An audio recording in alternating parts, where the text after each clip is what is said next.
오늘 두 번째 이야기 계속됩니다. 자, 이 작은 아들이 아버지에게 재산 저에게 올 거 유산 미리 주세요. 그래가지고 다 가지고 먼 곳으로 떠났어요. 근데 사실 그때에 아버지가 세상을 떠나기 전에는 이 유산을 주는 게 아니었어요.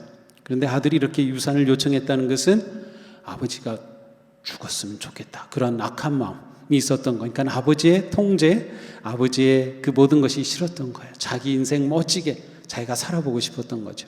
근데 멀리 떠났지만 그곳에서 그렇게 가지고 간 돈을 탕진하고 낭비하는 데는 오랜 시간이 걸리지 않을 것 같아요. 다 헛된 일에 쓰고 탕진하고 그야말로 알거지가 되고 말았어요. 바로 그때 이 작은 아들은 내가 누구지? 내가 누구인데 여기서 지금 이 거지 같은 이 생활을 하고 있는 거지? 먹을 것조차 없어서 굶주리며 돼지우리를 치고 돼지우리에서 돼지와 함께 쥐엄 열매나 먹고 있는 자기를 보면서 깜짝 놀랐어요. 나는 아들인데. 성경에 보니까 제정신이 들었다라고 했어요. 자, 제정신이 들었을 때 이 아들이 아버지를 떠올렸어요. 그러면서 이 아들은 서로 어울리지 않는 두 가지 자신의 모습을 발견했습니다. 하나는 부자 아버지의 아들이라는 자신과 그리고 그 아버지를 떠나서 돼지 같은 인생을 사는 죄인이라고 하는 자신의 두 모습이었습니다. 이 아들은 아버지를 떠나면서 아들의 자리를 당당하게 버렸지만 아버지를 떠난 삶의 결론은 방탕한 죄인이었습니다. 세상이 그에게 붙여주었던 그 모든 이름은 다 안개처럼 사라졌습니다. 이제는 먹을 것조차 없어서 굶주려 죽는 그러한 인생이 되었습니다. 세상이 그를 떠받치며 친구가 되어준 것은 그저 그에게서 뭔가 이득을 챙길 것이 있을 때까지만이었어요. 이 작은 아들이 빈털터리가 되자 그와 함께하던 친구들은 쓸모없는 쓰레기 버리듯 다 떠나가 버리고 이 작은 아들은 돼지우리에 내동댕이 쳐졌습니다. 그의 굶주림은 마음의 굶주림이었고 또한 영혼의 굶주림이었습니다. 하지만 지금 이 작은 아들은 제정신이 들었습니다. 그가 잃어버린 것이 무엇인지 보게 되었죠. 아버지의 집을 잃었고 아들됨을 잃었음을 깨닫게 되었어요. 자신이 죄인임을 깨달은 순간, 그 순간은 아버지를 되찾기 위한 돌이킴의 출발이 되었습니다. 이것이야말로 거룩한 은혜의 순간이었어요. 가장 절망적인 어둠 속에서 한 줄기 빛으로 다가온 은혜의 순간이었죠. 그의 마음에 아버지가 되살아났습니다. 작은 아들은 아버지를 생각했을 때 자기가 죄인임을 깨달았고 죄인임을 깨달았을 때 아버지가 생각났습니다. 이 작은 아들의 죄가 무엇일까요? 재산을 다 낭비한 것?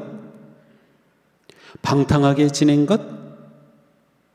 네, 물론 죄입니다. 그러나 가장 근본적인 문제는 아버지와의 관계가 깨어진 것이었습니다. 아버지와 분리된 것, 이것이 죄의 본질입니다. 나머지 문제들은 여기서부터 다 나오는 증상입니다. 영혼이 회복되고 삶이 돌이키고 변화되는 그 본질적인 것은 바로 이 아버지와의 관계입니다. 우리의 삶에서 가장 중요한 것은 하나님 아버지와의 관계입니다. 저희의 본질인 자기중심, 불순종, 교만을 내려놓고 아버지를 되찾고 아버지 집에 거하는 것이죠. 자, 이 작은 아들이 자신이 죄인임을 깨달았을 때, 자신이 아버지를 버리고 떠났음을 깨달았을 때 그는 아버지를 향해서 이제 일어났습니다. 그의 마음에 아버지가 되돌아왔을 때 이제는 자신이 아버지의 집으로 되돌아가야 함을 깨달았습니다. 죽음과 절망의 어둠에서 탈출하는 유일한 길은 아버지의 집으로 돌아가는 것이었기 때문입니다. 진정한 생명을 되찾는 길은 본래의 자신인 아들로 회복되는 길밖에 없었습니다. 하지만 이처럼 어둠과 죽음의 그늘에 머물렀던 사람이 생명의 빛으로 나아가기란 쉽지 않습니다. 아버지를 버리고 떠났던 아들이 아버지 집으로 되돌아가는 것은 쉽지 않았습니다. 당자는 속으로 중얼거립니다. 내가 일어나 아버지에게로 돌아가서 그에게 말씀드려야겠다. 아버지, 제가 하늘과 아버지 앞에 죄를 지었습니다. 저는 더 이상 아버지의 아들이라고 불릴 자격이 없으니 저를 품꾼의 하나로 삼아 주십시오. 아들은 자신이 더는 아들로 불릴 자격이 없음을 알았습니다. 아버지께 돌아간다는 것은 파렴치하고 부끄럽기 짝이 없는 일이었습니다. 여기 매우 중요한 점이 있습니다. 작은 아들은 자신이 아들이라는 사실에 대해서는 확신이 있었습니다. 설령 자신이 아버지를 버렸든 아버지의 재산을 탕진했든 돼지와 함께 살고 있든 그렇다고 해서 아들이 아닌 것은 아니었습니다. 그는 모든 것을 잃었고 비참한 인생의 쓰레기 더미에 떨어졌지만 그는 분명히 아들이었어요. 가족관계 증명을 떼면 여전히 그는 아들이었습니다.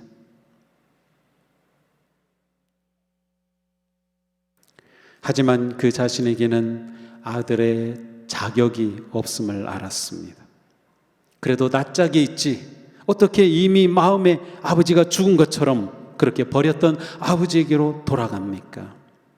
바로 이 점에서 이 아들은 갈림길에 섰습니다.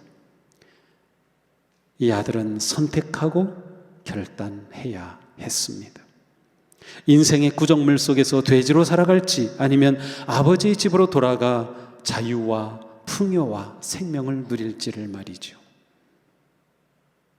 이대로 굶어 죽을 수는 없었습니다. 아들은 돌아가기로 하지만 쉬운 일이 아닙니다. 결국 자신의 각본을 준비합니다. 저는 더 이상 아버지의 아들이라 불릴 자격이 없으니 저를 품꾼의 하나로 삼아 주십시오. 이것이 아들이 계획한 시나리오입니다. 처음 이야기가 시작되었을 때 뭐라고 했습니까? 아들은 내 몫을 주십시오 라고 당당하게 소리쳤습니다. 그런데 이제는 애절한 말로 바뀝니다. 저를 품꾼의 하나로 써 주십시오. 자기 주장, 자기 뜻, 자기 욕심은 모두 사라졌고 자기 포기와 항복의 모습으로 바뀌었습니다. 과연 이 아들의 시나리오는 통할까요? 이 각본은 제대로 된 것일까요? 그러고 보니 이 아들의 각본은 아들의 또 다른 모습을 드러냅니다. 바로 종입니다. 당자는 자신이 아들의 자격이 없다고 확신한 나머지 아들이 아니라 아버지의 품꾼, 아버지의 종이 되려고 합니다. 이 아들은 아들의 정체성을 되찾기보다는 단지 자신의 목숨을 부지하고 굶주림을 벗어나기 위해 종이 되려 하고 있습니다. 이 아들은 아들, 죄인, 종이라고 하는 삼중의 정체성의 혼돈에 갇혀 있습니다. 이 종의 정체성은 어디서 온 것일까요? 작은 아들은 아버지가 누구이신지에 대한 확신과 믿음이 없었습니다. 의심의 연기가 피어올랐습니다. 그는 아버지를 온전히 알지 못했습니다. 세상이 그를 그렇게 만들었습니다. 세상은 자격으로, 업적으로, 스펙으로, 점수로, 크기와 속도와 힘으로 평가합니다. 자격이 있어야 대우를 받습니다. 이런 세상에 살면서 아들은 아들도 자격이 있어야 한다는 생각의 지배를 받았습니다. 결국 자신은 지금 그 아들의 자격을 잃었다고 판단했습니다. 처음에 돈이 많았을 때 세상은 그를 반겼지만 돈이 없으니 세상은 그를 내쳤습니다. 가난하고 힘이 없으면 세상에서 환영받을 자격을 이뤘던 것이죠. 결국 그는 아버지 집으로 되돌아가도 자격이 없으므로 아버지가 자신을 아들로 받아주시지 않을 것이라고 믿었습니다. 그래서 그는 종이 되기로 하였습니다. 그것이 아버지가 자신을 받아줄 조건이 된다고 판단했습니다. 이 아들은 드디어 아버지 집으로 향합니다. 집으로 가는 동안 이 아들은 수십 번 계속 되뇌었을 것입니다. 아버지, 제가 죄를 지었습니다. 아버지 아들로 불릴 자격이 없습니다. 저를 품꾼의 하나로 써주세요. 저를 품꾼의 하나로 써주세요. 계속 되뇌었을 것입니다. 무거운 마음으로 돌아가는 아들은 내가 아버지를 떠나온 길이 이렇게도 먼 길이었는가 싶었을 것입니다. 마침내 아버지 집 가까이 오게 됩니다. 그런데 벌써 날이 저물어 갑니다. 저 멀리 불빛이 깜빡이는 곳에 바로 아버지 집이 보입니다. 갑자기 울컥해집니다. 나이 많으신 아버지 잘 계실까? 나를 맞아주실까? 나를 거부하지는 않을까? 아버지를 보면 말해야지. 나를 종으로 써주세요. 이제 길 모퉁만 돌아서면 집이 제대로 보일 것입니다. 마음이 두근거립니다. 발걸음을 떼기가 쉽지 않습니다. 그렇게 집 모퉁이를 돌아섭니다. 바로 이 순간입니다. 아들이 아직도 먼 거리에 있는데 아버지가 그를 보고 측은히 여겨서 달려가 그의 목을 껴안고 입을 맞추었습니다. 아버지는 아들이 돌아오기만을 쉬지 않고 기다리면서 매일 동고 밖을 보고 계셨습니다. 아버지는 아들이 돌아올 것을 고대하고 계셨습니다. 행여나 누가 지나가면 혹시 아들이 아닌가 하고 달려가기를 수십 번 반복했을 겁니다. 나이 많으신 아버지의 눈이 침침할 텐데도 아직도 먼 거리에서 먼저 아들을 알아보았습니다. 그리고 아들에게 달려옵니다. 이 아들을 보고 기뻐 뛰는 아버지의 모습을 그려보십시오. 옷도 벗어진 채 신발도 벗겨진 채 체면도 없이 달리는 아버지. 얼마나 기다렸고 얼마나 기쁘면 그렇게 달려왔을까요? 아버지는 아들을 보고 측은히 여겼습니다. 측은히 여긴다는 단어의 뜻을 아시죠? 창자가 끊어지는 듯한 아픔과 애정을 말합니다. 자식이 아프면 부모는 차라리 내가 아프면 아픈 게 낫지 하는 그러한 마음으로 밤새 자지 못하고 아이를 업어주고 얼러주고 안아주는 그 마음입니다. 아버지는 그 마음으로 이 아들을 기다렸습니다. 드디어 아들이 입을 엽니다. 아버지, 제가 하늘과 아버지께 죄를 지었습니다. 이제 아버지의 아들이라 불릴 자격도 없습니다. 그러자 아버지는 기뻐서 외칩니다. 어서 가장 좋은 옷을 꺼내서 그에게 입히고 손에 가락지를 끼우고 발에 신을 신겨라. 그리고 살찐 송아지를 끌어내다 잡아라. 우리가 먹고 즐기자. 나의 이 아들은 죽었다가 살아났고 내가 잃었다가 되찾았다. 그런데 아들이 아직 할 말이 남아 있습니다. 나를 품꾼의 하나로 써주세요. 이 말을 해야죠. 그런데 이 말을 해야 되는데 아버지가 그 말할 틈을 주지 않으신 겁니다. 나의 이 아들은 죽었다가 살아났고 내가 잃었다가 되찾았다. 아버지가 뭐라고 하셨습니까? 뭐라고 하셨습니까? 그렇습니다. 아버지는 돌아온 아들을 품꾼이 아니라 나의 이 아들이라고 하셨습니다. 아버지의 흥분과 기쁨은 온 집안에 넘쳐납니다. 그 감격은 무엇으로도 막을 수 없습니다. 이 집에서는 최고의 잔치가 벌어집니다. 아버지는 옷을 입혀 아들의 신분을 확인해 줍니다. 손에 가락지를 끼워 아버지의 아들임을 인정해 줍니다. 발에 신을 신겨 좌절과 버림과 고통과 상처로 부르튼 발을 싸매주고 아들을 떳떳하게 인생길을 걸어가게 합니다. 송아지를 잡아 지친 몸과 마음을 위로하고 새 힘을 줍니다. 온 집안 식구들에게 아들이 돌아왔다고 소개합니다. 탕자의 귀향은 온 가족의 기쁨이고 경사가 되었습니다. 다시 태어난 아들, 거듭난 아들을 기뻐하는 천국 잔치가 벌어졌습니다.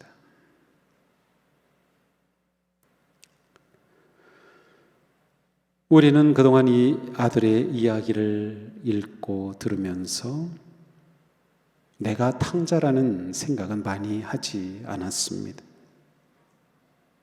전통적으로는 탕자는 흔히 불신자로 비유되었습니다. 또한 자신이 탕자라고 생각하는 것은 그리 유쾌하지 않습니다. 내가 예수님을 믿은 지 얼마인데 나는 큰아들이면 큰아들이지 작은 아들은 아니야. 하지만 저는 말씀을 준비하면 내내 제가 탕자임을 보았습니다. 지난주 성도님 중 어느 분도 저에게 문자를 보내주셨습니다. 이전엔 그렇게 생각하지 않았는데 자신이 탕자인 것을 깨달았다고 말이죠. 제가 그러했습니다. 세상이 붙여주는 이름에 휩싸인 저의 모습을 보았습니다. 너는 잘못됐어. 너는 바른 목사가 아니야. 너는 가치가 없어. 너는 실패했어. 내겐 자격이 없어. 세상의 평가와 정죄와 판단과 비난의 소리에 한없이 절망하고 무너져가는 저의 모습은 꼭 탕자였습니다. 코로나로 세상의 소리가 너무 커지면서 아버지의 음성은 희미해졌습니다. 세상의 요구와 자격에 맞추려는 사이 예배와 설교와 묵상은 모든 사역은 의무와 짐이 되어갔습니다. 자책과 후회와 아픔에 짓눌렸습니다. 지난 주일 예배를 마치고 강단에서 내려가 오르간 앞에서 기도하였습니다. 주님, 제가 탕자입니다. 인정을 받으려고 애쓰는 사이 저의 영혼은 지쳤고 아버지는 멀어졌습니다. 기도하는 그때 주님의 음성이 들렸습니다. 괜찮아, 아들아. 괜찮아. 괜찮아.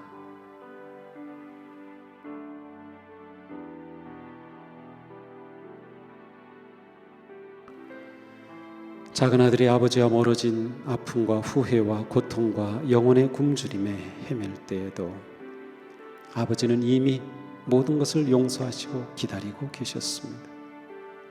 아버지는 자격을 묻지 않으셨습니다. 아버지는 여전히 자비와 은혜의 아버지이셨습니다. 우리가 아버지를 갈망한 것보다 더 강하고 애타는 마음으로 아버지는 우리를 기다리셨습니다. 괜찮다, 아들아. 괜찮다, 딸아. 내게 오기만 하면 돼.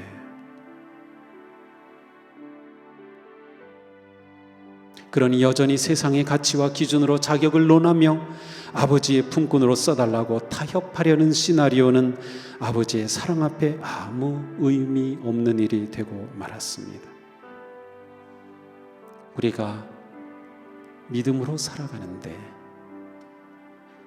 각본은 필요 없습니다. 우리가 아버지의 사랑을 받는데 각본은 필요 없습니다. 각본을 다 내려놓고 아버지의 품에 맡기면 됩니다. 아버지 사랑 앞에 세상의 평가, 자격 따위는 휴지 조각일 뿐입니다. 우리는 아버지의 아들이고 아버지의 딸입니다. 하나님은 예수 그리스도의 십자가의 대가를 지불하시고 이미 우리를 자녀로 삼아주신 은혜의 아버지이십니다. 탕자의 이야기의 주인공은 누구입니까? 오늘 본문에서 주인공은 누구입니까? 작은 아들입니까? 주인공은 아버지 하나님이십니다. 이 비유는 탕자의 이야기가 아니라 아버지의 이야기입니다. 기다리시는 아버지, 맞아주시는 아버지, 아버지의 넓은 품을 어둠 속에서 밝히 드러냅니다. 주님은 말씀하셨습니다. 영접하는 자 곧 그 이름을 믿는 자들에게는 하나님의 자녀가 되는 권세를 주셨다. 우리가 아직 죄인이었을 때, 우리는 알지도 못했을 때 십자가의 사랑으로 우리를 자녀 삼으신 하나님 아버지,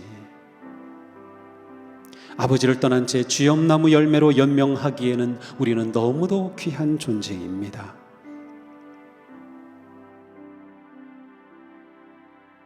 우리의 어떤 모습, 어떤 상황, 어떤 궁핍함에도 불구하고 우리에게는 돌아갈 아버지의 품이 있습니다. 우리를 기다리시는 아버지가 계십니다. 새 옷을 입혀주시고 손에 가락지를 끼워주시고 신발을 신겨주시는 아버지가 계십니다. 살진 송아지를 잡고 치유와 회복과 기쁨의 잔치를 열어주시는 아버지가 계십니다. 우리가 매주일 드리는 예배가 바로 이 기쁨의 잔치입니다. 바로 이 예배는 아버지의 품에 안기는 것입니다.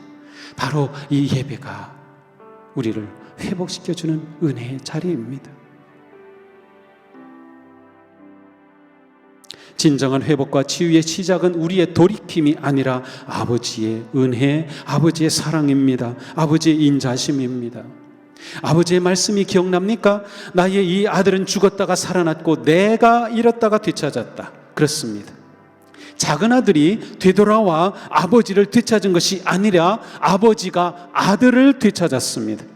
내가 아버지를 찾은 것이 아니라 아버지가 나를 찾으신 겁니다. 우리는 이것을 은혜라고 말합니다. 이렇게 우리는 아버지의 아들이고 딸입니다. 아버지의 음성을 들으십시오. 괜찮아. 너는 내 아들이다. 괜찮아. 너는 내 딸이다. 우리 청소년들에게 목사님이 꼭 오늘 한마디 들려주고 싶은 게 있어요. 앞으로 여러분들이 살아가면서 인생에 무슨 일을 만날지 모릅니다. 또 부모님과의 관계가 어떻게 될지도 모릅니다. 그러나 인생의 어떤 순간이라도 어떤 자리에라도 이것만은 기억하기 바라요.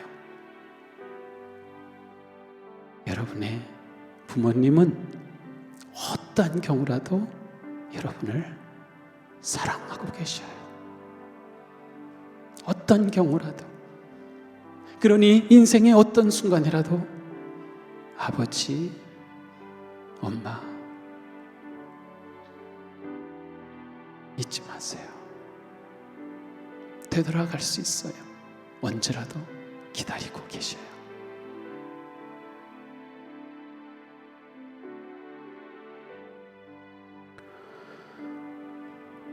오늘 우리는 이 한 가지는 기억해야 합니다. 우리의 아버지 하나님은 앞으로 우리가 어떤 상황에 있더라도 반드시 우리를, 당신을 되찾을 것입니다.